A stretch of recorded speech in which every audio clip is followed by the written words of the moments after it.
So, hi, this is Pratik Surunshi, and today we are going to revise the complete biotechnology unit.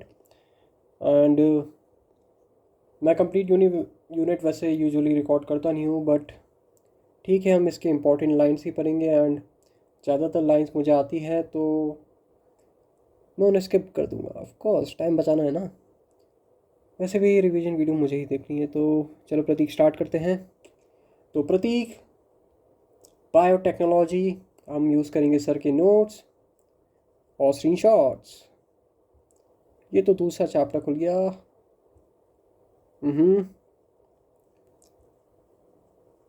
भाई biotechnology deals with techniques of using live organism or enzymes from organisms to produce products and processes useful to humans.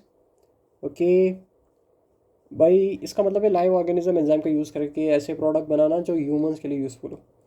European federation of biotechnology ने एक definition दी थी biotechnology की, which included both traditional view and modern view. ये पढ़ लेना भाई, ये in vitro fertilisation भी इसका एक एग्जाम्पल है। In vitro fertilization leading to test tube baby, synthesizing a gene, using it, developing DNA vaccine or correcting a defective gene, all are part of biotechnology. Okay. भाई प्रतीक, ये FAV की definition पढ़ ले। The integration of natural science and organism cells part there of molecular analogues for products and services. भाई इसका ये मतलब है कि नेचुरल साइंस को लगाना, ऑर्गेनिजम्स को लगाना, ऐसी services banana, product and services banana, science का इंटीग्रेशन करके प्रोडक्ट्स एंड सर्विसेज बनाना। ये लाइन याद कर लेना। एंड इसके दो कोड टेक्निक्स होते हैं, genetic engineering and bio process engineering. Okay next. So ये भाई याद कर लेना, genetic engineering bio process engineering, genetic engineering bio process engineering. Genetic engineering में आता है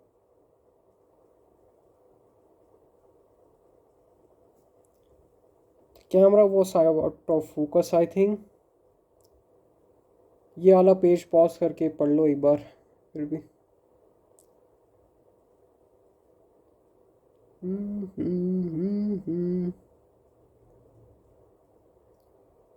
ओके इस पेज में भी आई थिंक ज़्यादा कुछ खास नहीं है भाई। पहला पॉइंट यह सिंपल है कि इसमें पढ़ लेना भाई, change the phenotype of host organism, alter the chemistry of genetic material introduced into host organisms, change the phenotype of host organism. By process engineering, maintenance of sterile microbial content, contamination free ambience in chemical engineering process to enable growth of only desirable microbes. Okay, ambience का मतलब क्या है यार?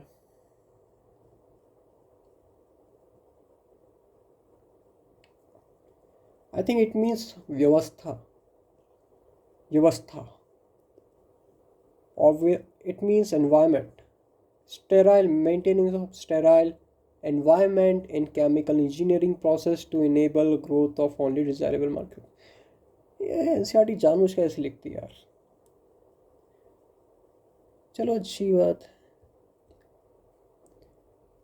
अगला set, allow us to isolate and introduce only one or a set of desirable genes without introducing undesirable genes into target organism. So traditional hybridization, ये point पढ़ लो भाई। इसमें क्या होता है, जैसे रोजीदा काओ एंड परिवाल काओ ऑफ पंजाब, ये आपने जबल पढ़ा होगा। ये चैप्टर शायद हट गया था यार, हाँ वो वाला चैप्टर हट गया है। बट उसमें एग्जांपल हमने पढ़ा था कि भाई एनिमल के बीट का हम हाइब्रिडाइजेशन करवा रहे थे, मतलब क्रॉसिंग ओवर करवा रहे थे, ताकि हमें डिज़ायर्ड जीन्स वाली, डिज़ायर्ड क्या बोलते हैं, फिनोटाइप वाली एनिमल्स मिल सकें। ओके, फॉर एग्जांपल रोजी था काऊ, उसका मिल्क प्रोडक्शन ज़्यादा था, तो जेनेटिक इंजीनियरिंग लोग पहले से करते आ रहे हैं। बट जेनेटिक इंजीनियरिंग, हाँ ट्रेडिशनल हाइब्रिडाइजेशन पहले से करते आ रहे हैं। जेनेटिक इंजीनियरिंग में हम एक रिकॉम्बिनेंट डीएनए बनाते हैं use of gene cloning and gene transfer. तो इससे हमें बस desirable genes allow us to introduce only one or a set of desirable genes without introducing undesirable genes into the target organism. Okay. Okay, I think video लंबी हो जाएगी यार, मुझे जल्दी ख़त्म करना होगा. ओके भाई, ये पॉइंट तो तुम्हें पता ही है. पहला रिकॉम्बिनेंट डीएनए बनाया था स्टैनली कोहेन ने और हर्बर्ट बेयर ने इन 1972. Plasmid autonomously replicating circular extrachromosomal DNA. ठीक है भाई. Cutting of DNA at specific location became possible with restriction endonuclease molecule scissors. Linking of cut DNA possible by enzyme DNA ligase. ये बात पढ़ लेना भाई. कट डीएनए ना डीएनए लाइगेज जोड़ता है. It is molecular glue. Molecular scissors है. Restriction endonuclease. तो भाई जो फ्रैगमेंट्स टूट जाते हैं, फॉर एग्जांपल आपने मॉलिक्यूलर बेसिस ऑफ इनहेरिटेंस में पढ़ा होगा कि पहला चैप्टर उसमें क्या है, जेनेटिक्स में, principle of inheritance and variation, molecular base, और दूसरा है हमारा मॉलिक्यूलर बेसिस ऑफ इनहेरिटेंस. तो उसमें हमने पढ़ा था ओकाज़ाकी फ्रैगमेंट्स होते हैं, है ना. क्योंकि डीएनए 5 से 3 तक रेप्लिकेट होता है ना. वो डायग्राम याद कर प्रतीक. वो डायग्राम में 5 से 3 तक रेप्लिकेट हो रहा था. एक तरफ कंटिन्यूसली हो रहा था, एक तरफ ओकाज़ाकी फ्रैगमेंट्स मिल रहे थे, है ना. तो 5-3 ओके. तो उन ओकाज़ाकी, क्योंकि देखो डीएनए का रेप्लिकेशन होता है सेमी डिसकंटिन्यूस. ओके. और इसको दिया किसने था? किसने दिया था यार? मिसेल्सन एंड स्टाल ने दिया था इसे. Michelson and Stahl gave the semi-conservative replication model of DNA. Michelson and Stahl gave the semi-conservative replication model of DNA. Okay. और लैक ऑपरेंड किसने दिया था प्रतीक? जैकब और मोनोब, है ना. जैकब मोनोब. बाकी अभी ऐसे बीच में रिवाइज मत कर, बाकी के एग्जांपल मत भूल जाना भाई. चलो ठीक है, ये अगले पॉइंट पे आते हैं. The ability to multiply copies of antibiotic resistant gene in E coli was called cloning. Okay. ये बाकी के पॉइंट्स प्रतीक तू जब भी रिवाइज करे इस वीडियो से प्लीज़ इसे पॉज करके पढ़ लेना. ओके. प्रतीक 3 बेसिक स्टेप होते हैं जेनेटिकली मॉडिफाइड ऑर्गेनिज्म में. ठीक है. ये सर की इंग्लिश थोड़ी अजीब लिखी है. 3 basic steps in genetically modified organism. 3 basic step to genetically modify organism, ऐसा होना चाहिए ना भाई. अरे चलो डाटा पढ़ ले प्रतीक, यार तू क्या कंप्लेन कर रहा है. Okay. Identification of DNA with desirable genes, introduction of identified DNA with the host, maintenance of introduced DNA into the host and transfer of DNA to its progeny. भाई 3 पॉइंट है, सिंपल समझा देता हूँ. Identify कर desirable jeans वाला DNA, फिर उसको introduce कर होस्ट में. जिस चीज़ डीएनए को आइडेंटिफाई कर, आइडेंटिफाइड डीएनए को होस्ट में इंट्रोड्यूस कर और मेंटेनेंस कर.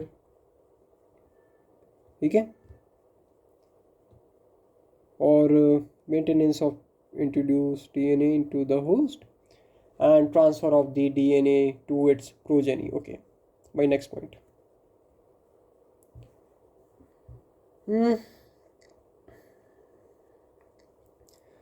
भाई इसके टूल्स क्या है? देखो भाई 3 टूल है. Enzyme restriction enzyme, polymerase enzyme, PCR polymerase enzyme, PCR ligase. Vector क्या हुए भाई? वेक्टर भाई अपना वो हो गए यार भाई, जिससे तू जीन को भेजेगा. प्लाज्मिड भी वेक्टर है ना भाई, है ना. इधर क्या वेक्टर है? बैक्टीरियोफेज भी एक वेक्टर है अगर वो ले जा रहा है. वेक्टर क्या है? एक जगह से दूसरी जगह पहुंचाने का काम कर रहा है. जैसे मच्छर काटते हैं, मलेरिया कॉज करते हैं, फीमेल एनोफ्लीज होती है ना, वो वेक्टर का काम करती है. मलेरिया एक प्लाज्मोडियम उसको ट्रांसफ़र करती है. ओके. प्रतीक टेस्ट में अच्छा करना भाई, तू इतना पढ़ रहा है तो इसके क्वेश्चन लगा के जाना यार. Okay, first and restriction in the nucleus discovered was Hindustan. Hind one और हिंद टू ऑप्शन आएगा तो कंफ्यूज हो जाएगा। तो ये याद करना भाई, ये याद रख कि first restriction endonuclease discovered was Hind two. Okay, Hind one अगर ऑप्शन में आया तो कंफ्यूज हो सकता है, तो हिंद टू ये वाला पॉइंट याद रख लेना, ठीक है। ये लास्ट वाली स्टेटमेंट पढ़ ले, पिछले टेस्ट में गलत करके आया था। पिछले टेस्ट में आई थिंक यहाँ पे 90 लिखा था, यहाँ पे 23 लिखा था, बट पहले वाला पॉइंट पढ़ ले। ये भी देख ले यार, today we know more than 900 restriction enzyme isolated from over 230 strains of bacteria, 230 strains of bacteria, each with different. इन सब बैक्टीरिया की स्ट्रेन्स के अलग अलग रिकॉग्निशन सीक्वेंसेस थे, ठीक है। each with different recognition sequences. Hint 2 always cut DNA molecules at a particular point by recognizing a specific sequences of six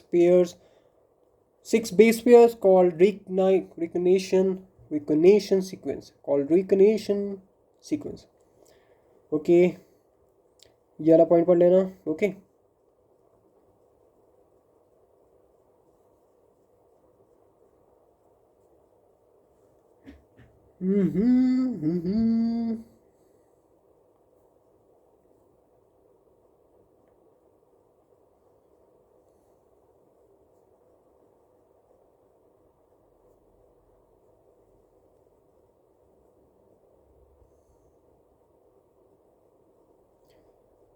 okay Prateek,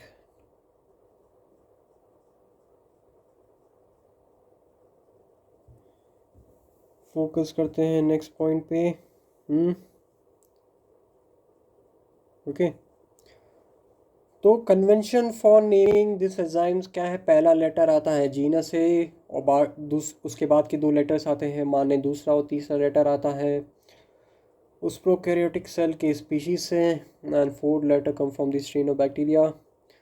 Roman number indicate करता है order in which enzymes were isolated from the strain of bacteria. Okay, मतलब Roman number क्या indicate करता है कि the order in which enzyme were isolated from that strain of bacteria. Okay, मान ले दो एंजाइम निकाले तो पहले नंबर वाले एंजाइम को तू 1 नाम देगा, दूसरे वाले को तू 2 देगा। और ये वाला पॉइंट याद रखना, फर्स्ट रेस्ट्रिक्शन एंडोन्यूक्लियस वो discovered was Hind 2। First restriction endonuclease discovered was Hind 2। Okay, बाकी के पॉइंट्स खुद पढ़ ले भाई, पॉज करके पढ़ ले।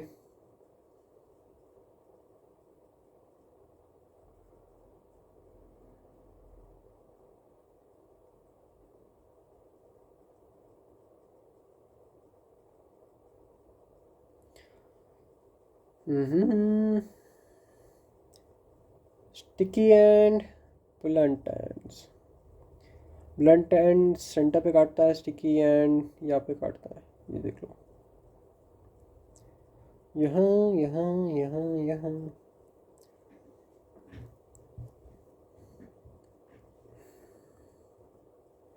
Restriction enzyme cut the strand of DNA either little away from the center of the palindromic site or in the center of palindromic site। और palindromic site कितने बेस पेयर का था प्रतीक? 6 बेस पेयर का। यार ये चैप्टर जल्दी ख़त्म करना होगा, 14 मिनट हो गए, मुझे दूसरा वाला भी ख़त्म करना है। 40 मिनट में वीडियो ख़त्म करनी है यार, ठीक है। ये पॉइंट पढ़ लेना, ये एग्जाम्पल पढ़ लेना भाई, ये बहुत बार आ चुका है यार टेस्ट में। भाई जियो ला रहा है 5G,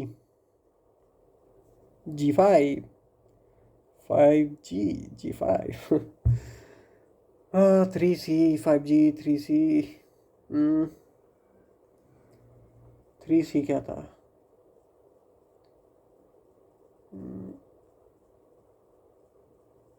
सी नहीं, GATTC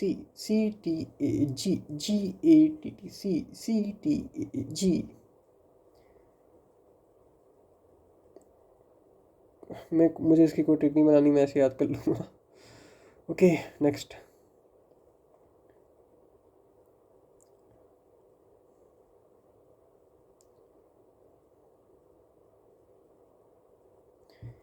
एक्सोन्यूक्लियसेस रिमूव,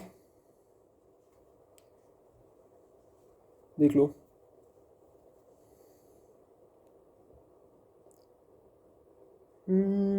ये पॉइंट्स अच्छे से पढ़ लेना।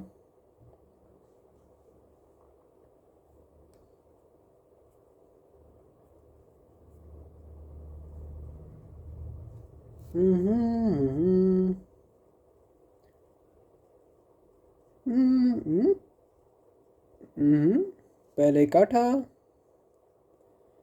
ओके, इसको काटा पहले, फिर इसको जोड़ा, ओके, इसको जोड़ दिया। ये डायग्राम देखो, वेक्टर डीएनए, फॉरेन डीएनए, इसको काटा, उसको काटा, सेम रेस्ट्रिक्शन एंजाइम से काटा, सेम रेस्ट्रिक्शन एंजाइम से काटा, दोनों को जोड़ा, नया वेक्टर बनाया, नया वेक्टर बनाया, सेल में डाला, सेल को डिवाइड करा, नए सेल में डाला और ट्रांसफॉर्मेशन हुआ। इसको डाला तो वो, अच्छा ये ट्रांसफॉर्मेंट है जो करेगा ट्रांसफॉर्मेशन, तो ट्रांसफॉर्मेंट में डाला वेक्टर रिकॉम्बिनेंट वाला जिसका कर रहा था हमने recombination DNA molecule, recombinant DNA molecule, transformation.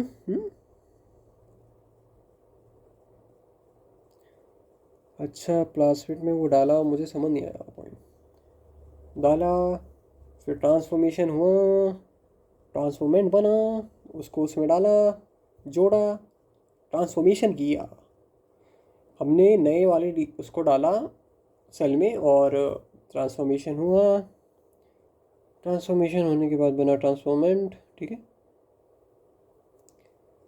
Recombinant DNA technology का diagrammatic representation of recombinant DNA technology, okay.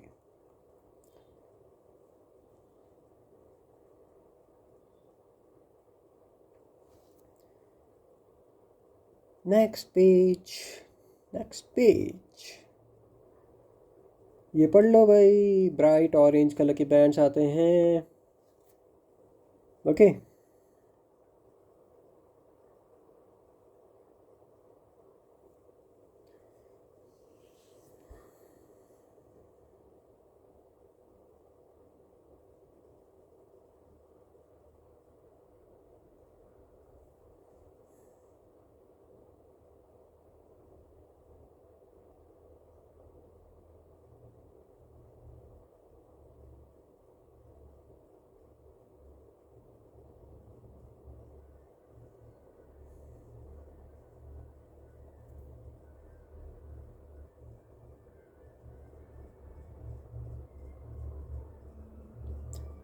ये लास्ट वाला पॉइंट पढ़ लेना भाई, ओके।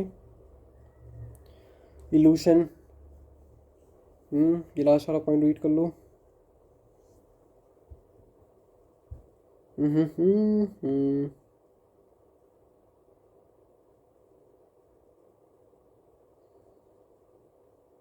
ये पॉइंट देखे देखे मैंने, ये इम्पोर्टेंट है, ये पेज ये देख लेना अच्छे से।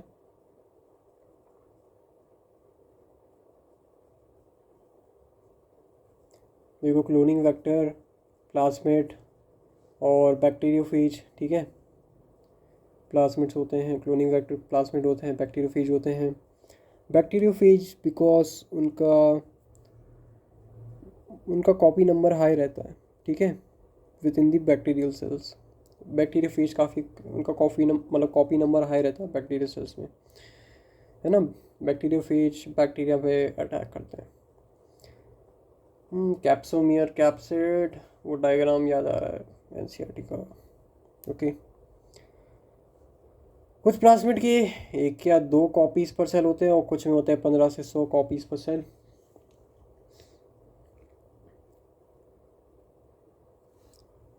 वेक्टर के 3 फीचर होने चाहिए, origin of replication, ORI, selectable marker, cloning sites. ORI जैसे ओरिजिन ऑफ रेप्लिकेशन, जहाँ से स्टार्ट होगा रेप्लिकेशन,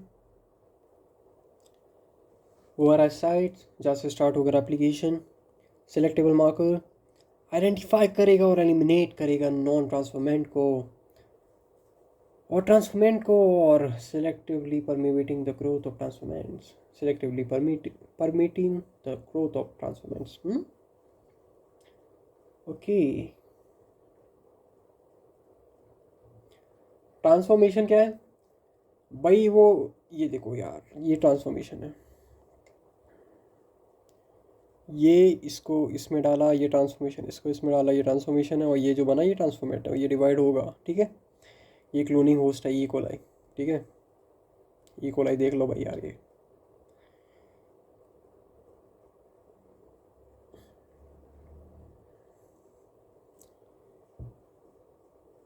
कल सोच रहा हूँ जेनेटिक्स के चैप्टर में principle of inheritance and variation और molecular basis of genetics, principle of inheritance and variation और molecular basis of inheritance principle, ठीक है। इन दो चैप्टर के भी रिवीजन वीडियो में डाल दूँगा एक साथ ही। यार रहता यार, उनको ऐसे ही रिवाइज कर लूँगा, क्वेश्चन लगा लूँ उनके, ज़रूरी नहीं हर चैप्टर के डालूँ, इसमें थोड़ा डाटा ज़्यादा था इसलिए इसका डालना ठीक है। सिलेक्टेबल मार्कर के पढ़ ले भाई ये। Genes encoding resistance to antibiotics are useful selectable marker. Ampicillin, chloramphenicol, okay, tetracycline, camacin, okay, ampicillin, chloramphenicol, tetracycline, camacin, okay. Next page भाई, ये डायग्राम देख ले, ये याद हो जाना चाहिए बिल्कुल।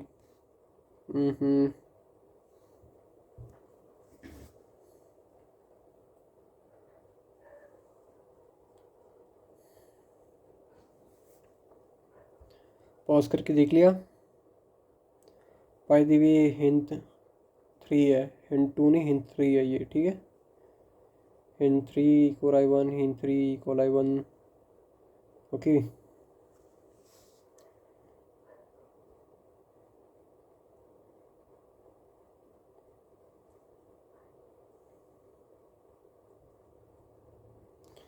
ROP जो प्रेजेंट है PVO2 में, codes for the proteins involve in the replication of the plasmid. Okay.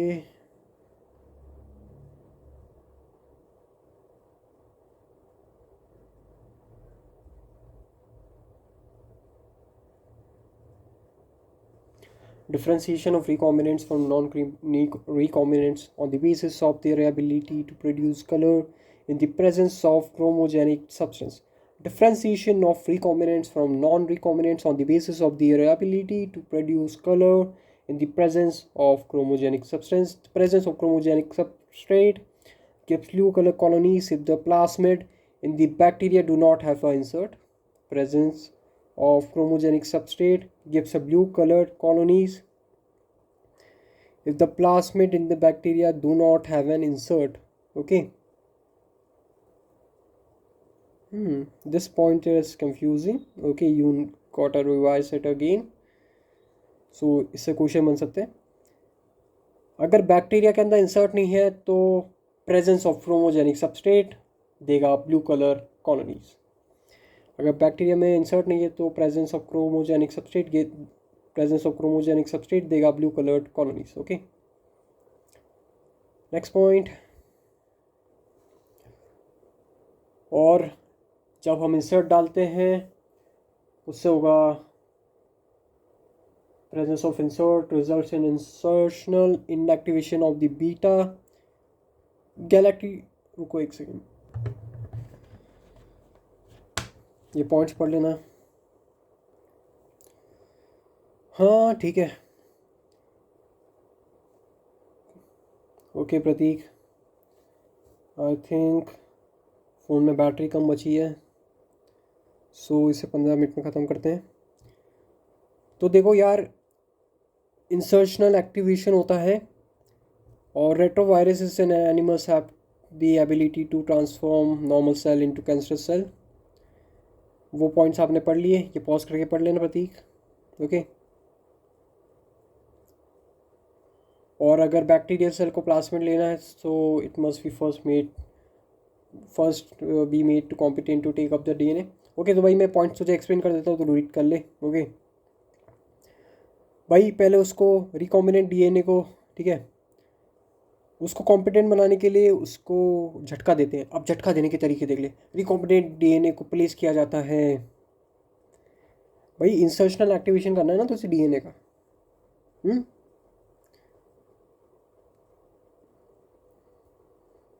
DNA की जीन में चेंज करना है तुझे। ओके ओके, चल अब मैं तुझे स्टेप्स बता देता हूँ, तू याद कर ले। पहला स्टेप, आइस पे रखा, हीट शॉक दिया 42 डिग्री सेल्सियस पे, वापस आइस पे रखा। इसे इससे बैक्टीरिया रिकॉम्बिनेंट डीएनए को एक्सेप्ट कर लेता है, ठीक है। It enables bacteria to take up the it enables bacteria to take up the recombinant DNA। Okay, बाकी के तरीके देख लो। Micro injection for animals, micro injection किस में, एनिमल्स में। बायोलिस्टिक्स और gene gun for plants, biolistics और gene gun for, okay, biolistic gene gun, biolistics gene gun, ठीक है। ये पॉज करके पढ़ लेना भाई, एक बार तू पॉज करके पढ़ लेना प्रतीक भाई, रिवीजन वीडियो है, क्वेश्चन लगा लेना, गलत क्वेश्चन को पढ़ लेना, ठीक है भाई। ये इंपॉर्टेंट स्टेप है। पहला होगा आइसोलेशन, दूसरा होगा टुकड़े टुकड़े फ्रैगमेंटेशन, तीसरा होगा isolation of desired DNA fragment, चौथा होगा उस डिजायर्ड फ्रैगमेंट को वेक्टर में जोड़ना, पांचवा स्टेप होगा ट्रांसफर करना डीएनए को होस्ट में, और छठवां स्टेप होगा कल्चर करना। पहला आइसोलेशन ऑफ डीएनए, दूसरा फ्रेगमेंटेशन ऑफ डीएनए, तीसरा isolation of desired DNA fragment by spooling, isolation of desired DNA fragment by spooling, ligation transferring the recombinant DNA, okay, and culturing हो उस सेल्स। ये point पढ़ लिए, okay. ये देख लेना भाई। लाइजोजाइम, बैक्टीरियल सेल वॉल को तोड़ते हैं हम लाइजोजाइम से, बैक्टीरियल सेल वॉल को तोड़ते हैं हम लाइजोजाइम से।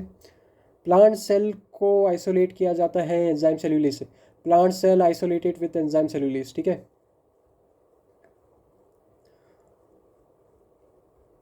बैक्टीरिया के लाइजोजाइम से, ये देख लो,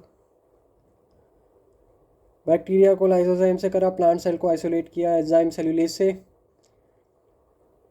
और ये इसको करा काइटिनेज से, ठीक है। Purified DNA ultimately precipitates out after addition of chilled ethanol, purified DNA ultimately precipitates out after addition of chilled ethanol, ठीक है। This can be seen as a collection of fine thread in the suspension spooling. This can be seen as a collection of fine thread in the suspension spooling. PCR देख ले भाई, DAE, जैसे सोलन ए सी, फैबी सी में आखिरी में आता है AE, तो इसमें आता है पहले डी नेचुरेशन, फिर आखिर में आता है AE, मतलब एनिलीन और extension, denaturation annealing extension. 30 cycle में कम से कम 1 बिलियन कॉपीज़ बना सकते हैं। प्राइमर काम करते हैं 92 और 94 के बीच में, 92 डिग्री से 94 डिग्री के बीच में, है ना।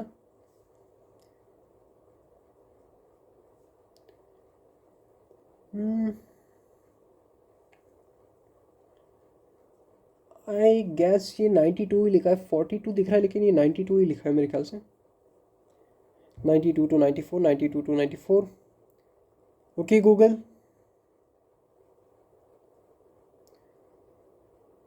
in biotechnology the set of primers work at 92 degree to 94 degree Celsius. These are the top results.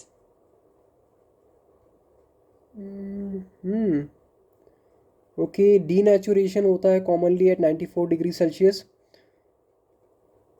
Okay, denaturation होता है at the 94 degree Celsius, denaturation होता है एट दी 94 डिग्री सेल्सियस। हो गया, गूगल की हेल्प ली, थैंक यू गूगल। अरे यार, जेमिनाई भी अच्छा है वैसे, गूगल जेमिनाई का ही प्रोडक्ट है, मतलब जेमिनाई गूगल का ही प्रोडक्ट है, मैं क्या बोल रहा हूँ यार। प्रतीक टॉपिक पे आ जा यार प्लीज़। चलिए पॉइंट्स तो खुद से पढ़ ले, ठीक है।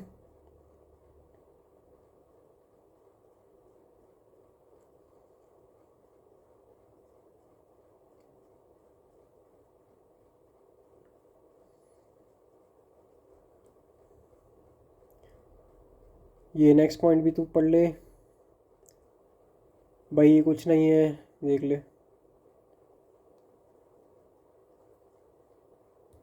ये इंपॉर्टेंट पॉइंट्स है प्रतीक, रीड कर रीड कर। बायोरिएक्टर है।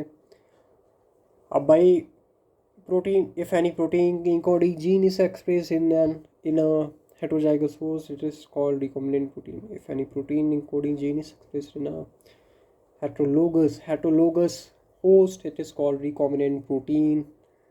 Okay.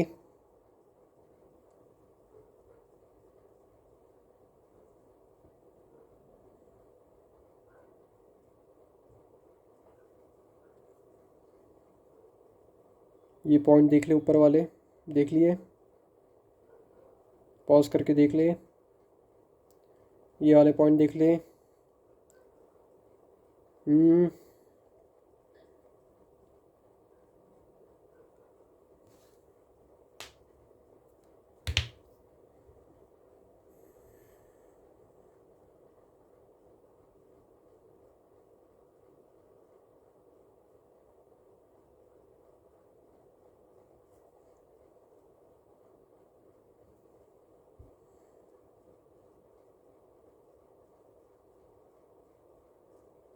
ओके प्रतीक, अब आते हैं नेक्स्ट चैप्टर पे, biotechnology application. Biotechnology application, okay. तो इसके हमने पॉइंट्स कवर कर लिए, ठीक है।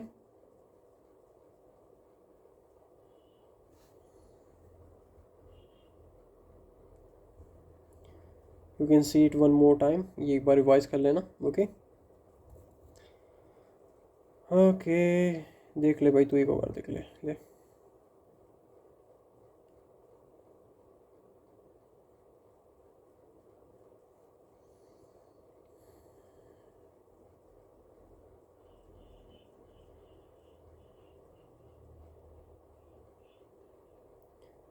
एप्लीकेशन ऑफ बायोटेक्नोलॉजी इंक्लूड, ये नेक्स्ट चैप्टर पे बढ़ते हैं। Application of biotechnology include therapeutics, diagnostics, genetically modified crops, agriculture, processed food, bioremediation, waste management, I think waste management है, waste treatment and energy production। तो यहाँ बायोटेक्नोलॉजी का use होता है। रिसर्च एरिया ऑफ बायोटेक्नोलॉजी, और ये पॉइंट देख लेना भाई, ठीक है।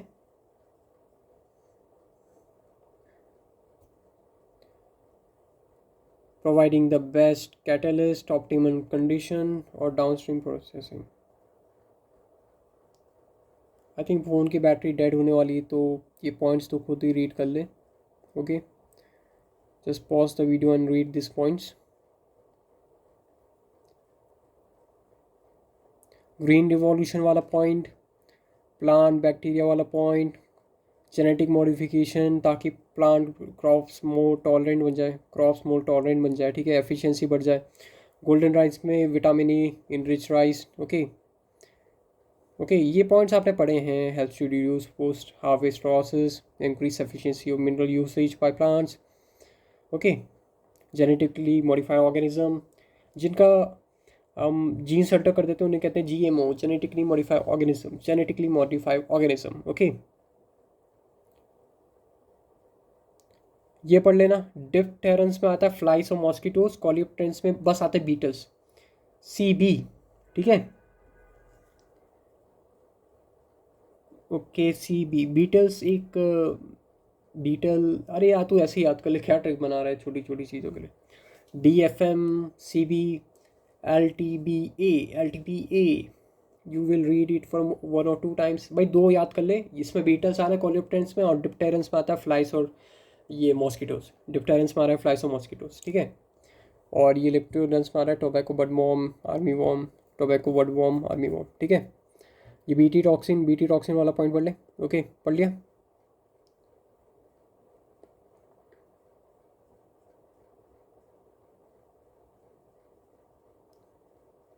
alkaline pH of gut, alkaline pH of gut, not acidic pH of gut. ये एक्टिव होता है ड्यू टू बीटी टॉक्सिन एक्टिन होता है, बीटी टॉक्सिन एक्टिन होता है due to alkaline pH of gut. BT toxin activate होता है किसकी वजह से? Alkaline pH of gut. और ये मिड गट की सरफेस के एपिथेलियल सेल्स को अफेक्ट करता है। ये मिड गट के सरफेस एपिथेलियल सेल्स को अफेक्ट करता है। ओके प्रतीक, ये वेरी इंपॉर्टेंट पॉइंट है, पॉज करके पढ़ ले, ये तुझे याद करने होंगे। ओके, पॉज करके पढ़ ले।